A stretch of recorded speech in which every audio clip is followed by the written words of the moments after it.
About a month or two ago, I was listening to Euphoria quite a lot. I had the CD in my car, and usually when I listen to albums in the car, it gives me a chance to listen to them in full. I don't just cherry pick my favourite tracks.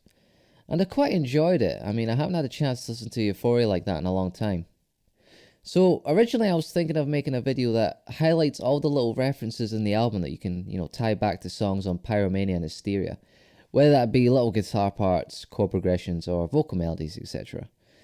But then, the more I listened to it, the more I realised that Euphoria offers a lot that's new, and can actually be comparable to stuff from Slang and other rock from that time period. And that kind of made me think about how the album is regarded, not just amongst us fans, but with the band themselves. It's of course been mentioned in interviews that it was a conscious decision to go back to that trademark Def Leppard sound, the one they'd been associated with. But I think the album gets dismissed too easily as just being a nostalgia album. I think there's a lot more to it and probably deserves more credit. So what I want to do here is listen to the songs and, comment on how they can be referenced back to that classic sound, but also offer an opinion on what else they bring to the table. So this will be less of like an analysis style video and more of like a podcast, I guess. You're just going to be hearing me waffle on about each song, but I've got my guitar with me as well, just in case I want to highlight specific parts. I'm a little less inclined to use the actual tracks in case the blocking teams are out in force, but I think we should be okay. So yeah, if you want to join in with me, then get Euphoria ready on your phone, laptop, Walkman, boombox, or whatever, and pause the video for each song, have a listen, and then press play again to hear my thoughts. Okay, so you ready? Let's get started with Demolition Man. Okay, so I'm going to be talking a little bit more about Demolition Man than the other ones, mainly because this is going to give me a chance to kind of run through talking about the album as a whole and what I'm actually going to be talking about with each song. So I think I'm mainly going to be focusing on like the vocals, the guitar parts, the chord progressions, the production, and maybe something about the lyrical content. Although, me personally, I find it hard to kind of process lyrics and think about what they mean when I'm listening to a song. I'm more about how they sound. I think music for me is more about like how it hits instinctively on the emotional levels. It's I can't think about what a lyric means. Although I have, gotten goosebumps from thinking about a lyric, but that's maybe just randomly thinking about it, not at the time with the song. And besides, this isn't a dig at the band, but I'm not really listening to Def Leppard for their lyrical content. Obviously there's meaningful stuff on Slang. And in fact, you could argue there's meaningful lyrics on a lot of their songs. But probably more so on Slang. It's more of a reflective piece. But that's not the main draw for me with Def Leppard. It's all about how the melodies sound, how the production sounds, how it just, hits my senses and pushes my buttons in that way. Obviously if I was listening to someone like Bob Dylan, I wouldn't necessarily be talking about his like production style or his little riffs or whatever. It'd be more so about the lyrical content. So what strikes me first about Demolition Man is that it is and isn't a typical Def Leppard song. Nowadays, looking back over their whole catalogue, you'd say, yeah, it's typical Def Leppard. It's high energy, rock guitars, big vocals, good melodies, good production. But thinking about what came before it, you'd maybe say that it's not your typical classic Def Leppard song. It's a lot more straightforward. But the main draw of the song, I think, would be the backing vocals. And I think Euphoria as a whole has possibly the best backing vocals behind Hysteria. If Hysteria is the benchmark for how great rock backing vocals can be, then, Euphoria has a case for being up there with it. And I think that's maybe down to a couple of things. Of course, we had Vivian in the band now, and, he's got a great voice, so that adds another layer to the mix and just enhances things a little bit more. But also, thinking about the time period, late 90s, we had a lot of boy bands around there, Backstreet Boys, Boyz II Men, and even solo artists like, Def Leppard mentioned themselves, Britney Spears, they were all using those multi kind of harmonied gang vocals for their choruses. So it was still very much an in thing to have that kind of big backing vocal sound. And of course, with technology always improving and, people wanting to take things to their very limit, the production style would mean that everything was very much more in your face, and this is none more apparent than on the backing vocals. You really hear them on this album. They're just right there, right in front of you. So I think that's why the backing vocals stand out to me. And, Demolition Man's a great example. The chorus, Even the pre-chorus as well, the Destination Anywhere line. I think I really like the way that hits. And of course, the kind of rhythm and melody of the main chorus, even though it must be a pain to sing live, I think that's just great, great kind of rock sound there. And you just can't help but sing along. So sticking with vocals, I'll maybe mention a couple things about Joe in this song. Euphoria as a whole, with the lead vocals, it sounds a lot more dry. Now, what do I mean by dry? Well, usually when we talk about like effects in music, like the effects on the vocals on a guitar or whatever, we'll use the terms wet and dry. So wet would be something absolutely swamped in effects. So think about like a Steve Lukather mid 80s to late 80s like guitar tone. That is absolutely drowning in, chorus, reverb, delay. Sounds beautiful to me. And dry being, your modern day folk band who don't even want anything on their, instruments, whatever. So for me, Euphoria sounds a lot more dry compared to previous albums. If you just think about how the lead vocals sound on a song like Women or Love Bites in the verses. You can definitely hear the kind of repeats or the echoes. It's maybe another name for like delays, and you definitely hear the reverb. Now there will be effects on Joe's vocals on Euphoria, but I think with the overall production and mastering sound, everything being a lot more compressed and limited and in your face, it's you can't hear it as much. There's not really as much time to breathe. Whereas classic albums, and this is kind of going into what we call like the loudness wars debate. Classic albums weren't compressed as much, so there's a lot more space. You could definitely hear things a bit more. So, like I said, Euphoria sounds a lot more dry. There will be effects on them, but they're just not as noticeable. So again, like with the backing vocals, Joe is very much right there, in your face with how he sounds. In terms of his vocal stylings, on this song and throughout Euphoria, there's a lot less of his what I would call his head voice, or what maybe call his shouty voice. Think about the verses of like rock till you drop a stage fright. He doesn't really go into that voice on this album as much. He uses a lot more of his like natural kind of a chest voice range, which sounds really good, and it means that Euphoria is one of the easier albums to kind of sing along to if you're a hobby vocalist. So yeah, in terms of like the lead vocal line, that's maybe where there's something new here, which you can maybe relate back to like Slang. Slang was again another good album for Joe singing more in like a natural chest range. He wasn't shouting as much, and I think that kind of vocal range has definitely developed a lot over time. Beforehand on a song like Hysteria, singing that live, he'd maybe struggled going in between his like, his chest range. So like on the Hysteria tour, he'd be able to sing something like Stage Fright like really easily, which would be like an absolute nightmare for someone like Steve Perry or Mickey Thomas. And yet on something like Hysteria, which is a lot lower, he maybe wouldn't be as comfortable because it's not a range he'd be used to. So on this album and like on Slang, we're definitely hearing that kind of new vocal styling from him, which I think sounds good. So now thinking about the guitar parts and like the chord progressions, there's nothing major to kind of tie me back to the Pyromania Hysteria sound, apart from maybe the fact that it's a kind of major happy sounding song, which Def Leppard can make sound good in a rock context. Thinking about that kind of main opening, it's just basically riffing around a power chord,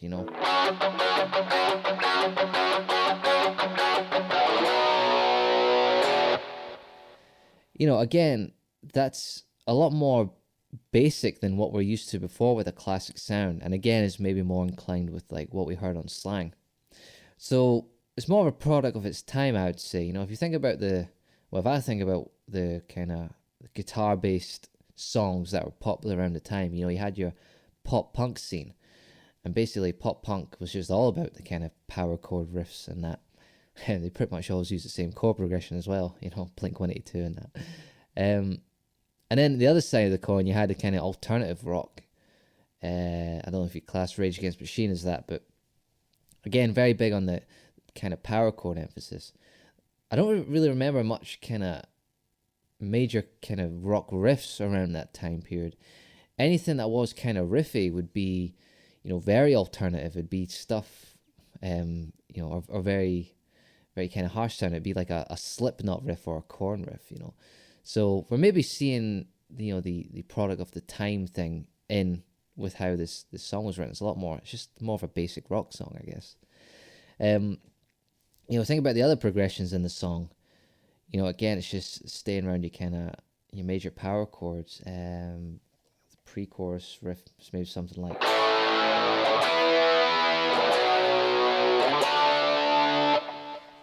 Actually, it's pretty much a similar riff to like the Run Riot opening, but not that I'm trying to tie it back to that. Again, that's just showing it's just another kind of basic chord progression there, just using power chords, and then the main chorus again is just.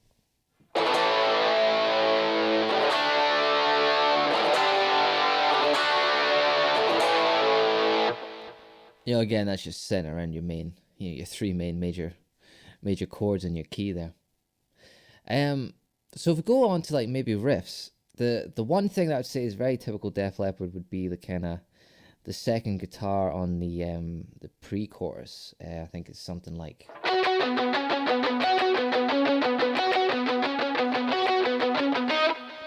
That is very much more what I would think is like a classic Def Leppard thing. Not just the fact that we have another guitar like playing a riff. It's also the fact it's adding a bit of rhythm in there. It's a different kind of sound. It's pan muted. It's just adding another texture, if you will. If we think about like the second guitar part on the choruses, it's kind of a bit of both. It's kind of a nod to like having that kind of extra layer there, like the classic Def Leppard sound, but it's not something we're kind of used to. Well, not in this context anyway. It's more of like a bluesy thing going on. You got another guitar going like.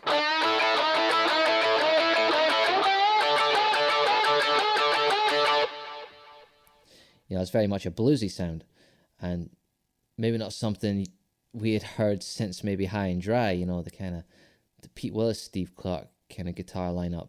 There's a lot more kind of bluesy stuff in there, so not necessarily what you guess you'd call that kind of Pyromania Hysteria sound, but I guess it's a nod back to kind of bluesy based stuff. And again, I think that maybe be down to Vivian coming into the fold there.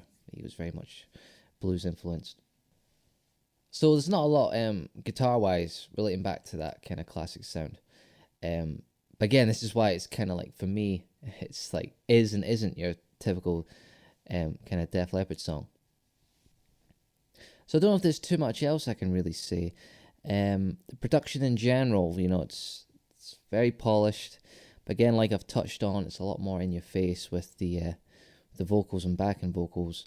The drums are not as big sounding. Well, they still sound like they have depth, but with everything being compressed a bit more, they don't kind of hit as hard. The bass is doing its job as usual. Lyrically, well, I mean, it's anyone's guess, really.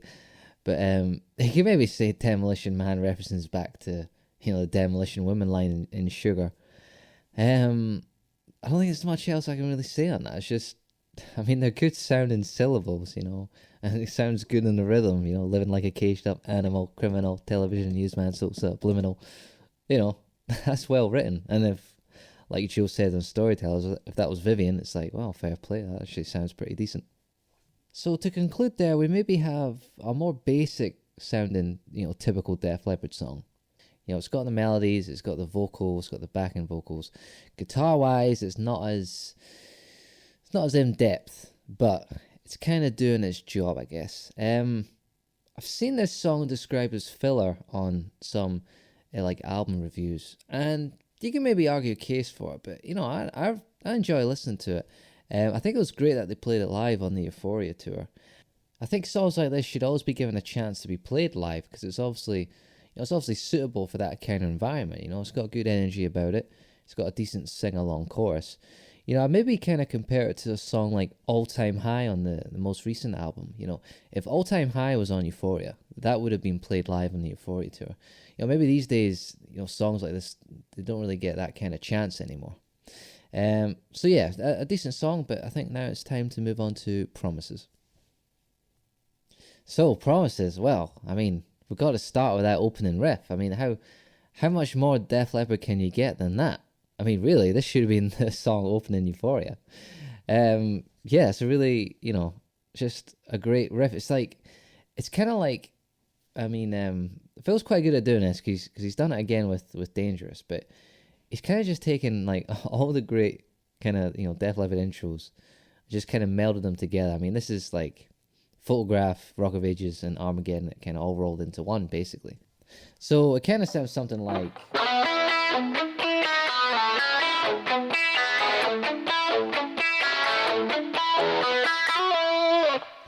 Okay, something like that. I don't think I actually get it particularly right on my cover, but But anyway, so what makes this sound like, typical Def Leppard?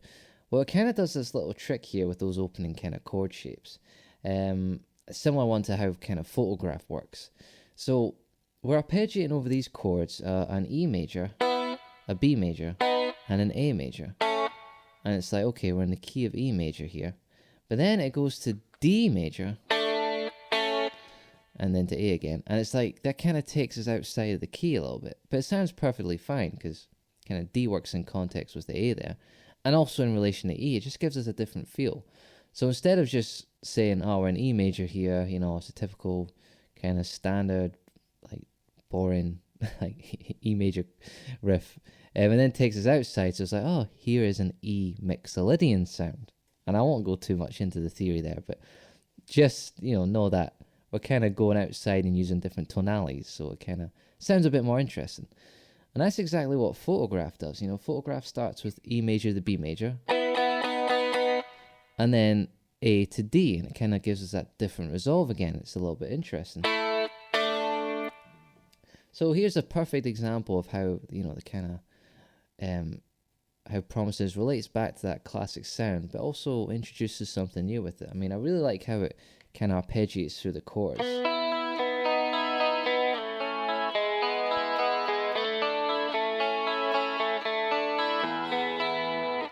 It's a really nice sound. And of course, you got the second guitar come in, just kind of playing the chords just straight up as they are,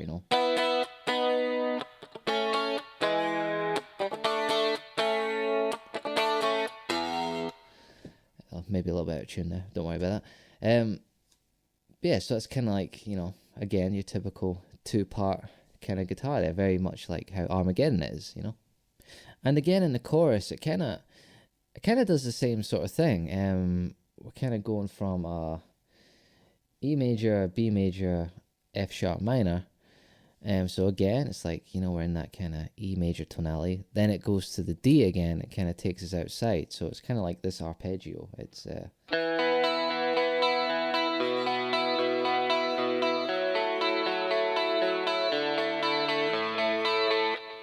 really nice, really nice sounding arpeggio shapes there. Again, I don't think I quite played it right on my cover video, but it was a little while ago now, so forgive me. Other guitar parts in the song. Well, let's talk about Phil and his guitar sound, because we're hearing more of his like PC1 signature guitar. He's got what you call a sustainer pickup, which means it kind of he can hold a note for a long time, and it kind of gives a feedback sound. So when you hear him kind of play elongated notes, you hear it goes into like a high-pitched harmonic feedback. And we hear this a lot on the Euphoria album, and this is the first song where you kind of hear it a little bit more. I don't think you could hear it as much on Demolition Man, but I definitely heard a lot more on this kind of listen through, especially on the kind of the outro parts.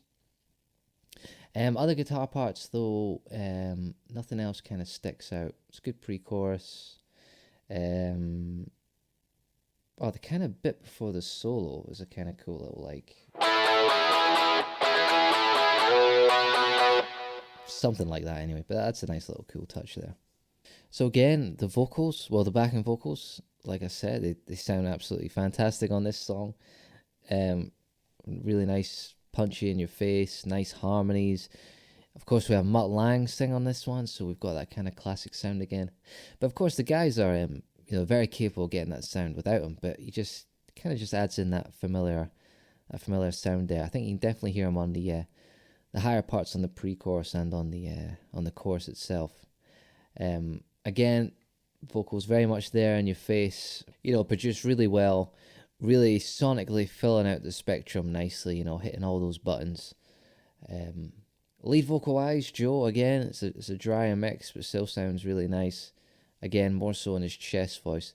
Although one thing that's new, which I racking my brains here, I don't think he's quite went into this kind of tonal voice before, but it's kind of like at the end, the really high part he does. It's not quite falsetto, it's maybe more of a light head voice it goes into. But that kind of stands out to me as something new. It's a new vocal style. He's not going into that kind of screamy vocal that we're used to. Anything else to comment on? I don't think there is much else. Again, a general production comment. The drums, again, they have that sound, but they're not as big sounding. Lyrically, well, it's kind of weird because, like, if you just kind of mention some of these lines, I think it'd be very easy to say that it just sounds corny, but I don't really get that vibe with this song. I think I think lyrically it's pretty cool. It's definitely apt. There's some good lines in there, but you have to sing about something, and I guess it's something we can all relate to, which the guys are always good at writing about. So to conclude on this one, Promises is definitely like the standout. What would you call it? The kind of commercial Def Leppard track. It's kind of like the Photograph, the Animal, just the nice pop rock song, which has the interesting guitar parts. Hopefully I've showed how it borrows from that classic Steve Clark era approach to writing. How it's not just typical chords or riffs. How there's a little bit of outside of the box kind of theory in there. But like I say, of course, it's still got the same production of its time. A bit more in your face with the backing vocals, the lead vocals. It's kind of like the new stylings. But definitely one of maybe my second favorite track from the album, and it's you can definitely see why this has been the one from Euphoria to be if they are going to play a song from the album. This is a great one to play. It's got that sing along chorus, and it's definitely that typical Def Leppard sound. Okay, so now let's move on to Back in Your Face. Straight away, I always say this, but I think the last 10-20 seconds is the best part of the song. Where the backing vocals come in on Sheer Heart Attack and the Jumpin' Jack Flash. I think that's a great line. I think the backing vocals there just sound absolutely huge. So the main thing again, the backing vocals on this song are definitely the main plus points for me. And although I'm repeating myself again, it's got that classic sound, but it's a lot more in your face, with the production style and stuff at the time, very, very heavily compressed. Of course, yeah, the haze, the pour some sugar on me haze at the start, they're a lot more pronounced. You can kind of, I think you can hear them pretty clearly on Sugar, but they're definitely not as loud as that. So again, that's possibly a little nod back to the Sugar backing vocals. And maybe staying with vocals, and maybe talking a bit more lyrically, because I actually can talk about something lyrically in this. Definitely similar to what Rocket was doing, where they're kind of nodding back to their inspirations. Sheer Heart Attack, Jumpin' Jack Flash, Wired for Sound. Kind of going back to the songs that they must have grew up listening to, and that kind of maybe ties into. I get a kind of glam rock feel from this. It's definitely got that kind of styling, especially with the guitar part. The kind of verse one. It kind of feels like a throwaway guitar part, but it kind of does its job in giving a sleazy vibe.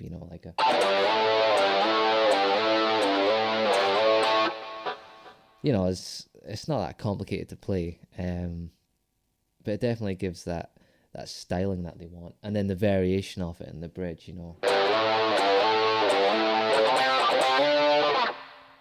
It's probably the most interesting the guitar parts get. Um, the kind of the main chorus is quite a good one to play along to for chugging purposes, you know.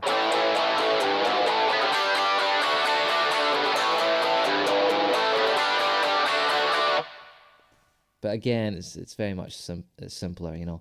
It's a lot more like Demolition Man, but definitely the kind of the glam rock sibling of Demolition Man. So, is there anything else I can really say about this song? I mean, it's fun to sing along to, and I guess I'm always surprised how much I like this song. Well, especially like the last 20 seconds of it. I mean, it's not one that I'll like search through my iPod to to listen to, but when I'm listening to the album and I resist the temptation to kind of skip it, I'm always pleased I don't because I do end up kind of singing along to it, and like I said, I really like the sound of the backing vocals at the end, and I think it would have been a decent one for them to play live. I mean, there's a clip of them doing it. Did they do it at a sound check or something? And then they actually played like just a chorus or something at a gig, and that was pretty cool to hear. I like the fact that they delved into the album like that on the tour. So yeah, it's some of the Demolition Man. It's got its nod backs, but guitar department wise, it's not as in depth as we should say. Okay, so let's move on to Goodbye. I really like this song, and what I think's funny in maybe a weird way is that it's a song they never would have done for like an Hysteria record, but it takes all the great things they like learned in that time period about production, harmonies, melodies, backing vocals, guitar parts, and it puts it in a really nice, like I guess you call it a more traditional kind of ballad. I think sometimes it's too easy to try and compare Leopard ballads with like something like Love Bites. I mean, like when Love and Hate Collide, the demo was pretty much a Love Bites sibling, and same with like Miss You in a Heartbeat, the electric version. They both had that kind of similar drum style and the kind of guitar parts. They're kind of like siblings of Love Bites basically. And this one is just like a more traditional ballad, and that's not me putting it down in any way because I think it's good. Because sometimes I think power ballads kind of try too hard not to be like traditional ballads. Like sometimes it's too uncool to just have a nice sounding pop song, I guess. But I think this is a really really nice song. It has a lot of great elements to it. I think it's a great one for Rick Savage to put on his CV. I was like trying to stick up for Rick Savage in his songwriting ability because recently he gets tarnished as being the one who likes to write Queen songs, but he's got a lot of really good songs under his belt from before. Like this one, Will Love and Hate Collide, and even songs like Stage Fright and Another Hit and Run. He's got the main kind of songwriting credits on. But if we move into the guitar parts now, if we start talking about them, I'll maybe show a little bit of a Queen trick in there. In fact, yeah, I'll do that. So guitar part wise, there's some cool parts here, and if I go through the pre-chorus progression, it should sound something like this. It's like.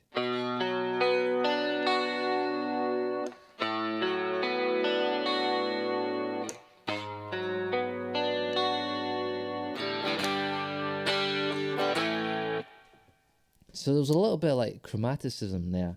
So if I just play the bass notes, we're going like from B to A to like A flat / G sharp, then to G. So there's a bit of chromaticism there, and that's I mean, it's a trick you'd find in more traditional ballads like Elton John ones, but it's definitely a trick that Queen use a lot. They're very big on their chromatic kind of bass notes with the chord changes. So not that I'm trying to tie in this this songwriting with Queen, but maybe it is a little hint towards Sav leaning towards that direction with his songs.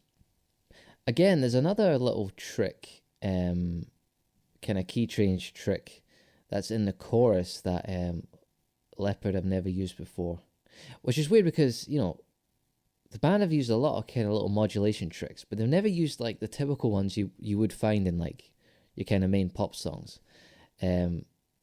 So they kind of make use of them here, and I'll try and highlight it. So in the chorus, it's around the D major key, and the chorus part basically goes like this. So D to A to G.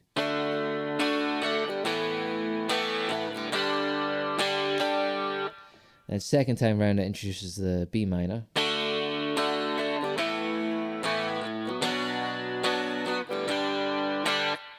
And the third time round, it goes from the B minor to a C major, which is just a little trick you find in kind of, pop songs, really. It sounds like this.